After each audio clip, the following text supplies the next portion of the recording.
સ્વામિનારાયણ હરે.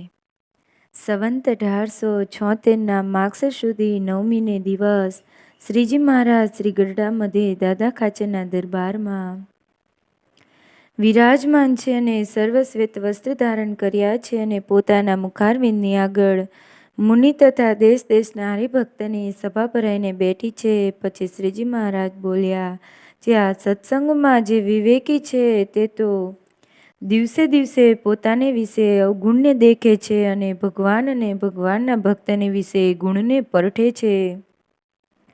અને ભગવાનને સાધુ પોતાના હિતને અર્થે કઠણ વચન કહે છે તેને પોતાના હિતકારી માને છે અને દુઃખ નથી લગાડતો. તે તો દિવસે દિવસે સત્સંગને વિશે મોટપને પામે છે.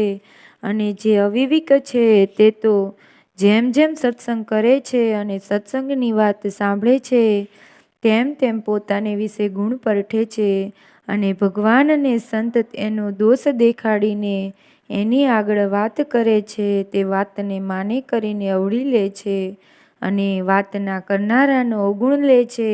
તે તો દિવસે દિવસે ઘટતો જાય છે અને સત્સંગમાં પ્રતિષ્ઠાહીન થઈ જાય છે.